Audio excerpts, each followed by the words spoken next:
Hi, Brian from Airflow Music here once again. Welcome back. This is day 4 of our Clarke Major Pentatonic practice along that we've been doing this week. Hope you've been having as much fun with it as I have. It's really been a blast making some videos again.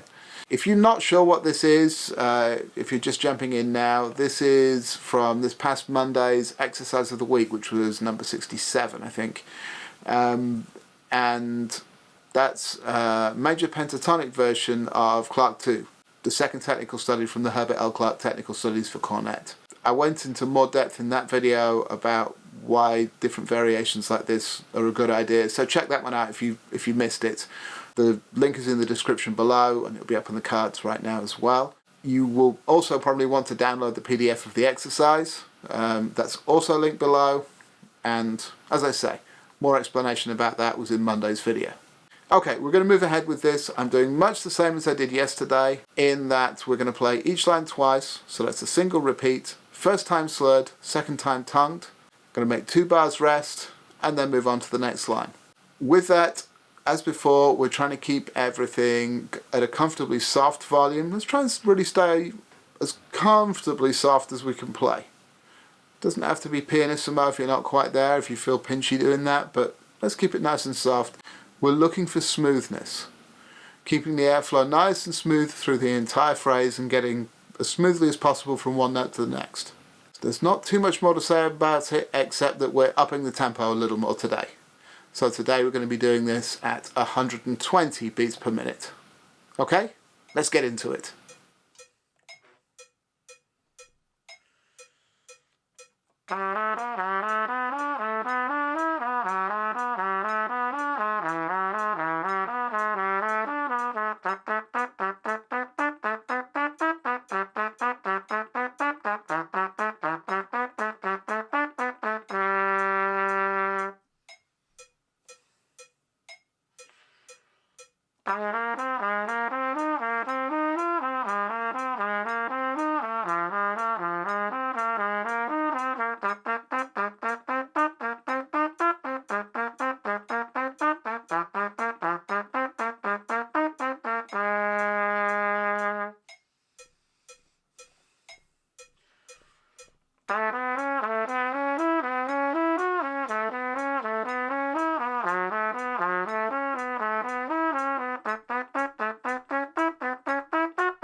Okay, so there's another one in the books at 120 BPM this time.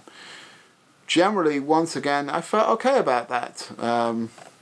Couple of slight flubs here and there. Couple of notes that didn't quite speak. Once in, I think it was one of the D flat majors, I recall, getting my fingers a little tied up for a moment. But I got it back. What was interesting about this tempo for me was that starting out at the top of the page, it really seemed a little fast. It took me a few lines to get kind of into the zone and really get moving nice and evenly. So that's something I've got to watch out for, particularly as I continue to up the tempo. Just to not let it get away from me mentally as much as anything else. Don't need to panic about it. I can totally play it. And so I've just got to stick to that and remember that and get on with it. Okay? So I hope you're having a good time with these two. If there's another different tempo you'd like, please do leave a comment. I've got one planned for what will arguably be the final video in this series, at least just for now. But that's always open to interpretation, as you know. So if you've got a question or comment, please leave it below and we'll see what we can do for you. Okay? If you have enjoyed this video, please do hit that like button. It does help. And if you're not already subscribed to the channel, please do that as well. And ring the bell so you're notified when there's a new video. I'm going to be back for one more run through this at really a faster tempo tomorrow. And then we'll get on to the next thing. So in the meantime, as always, you know what to do. Go practice.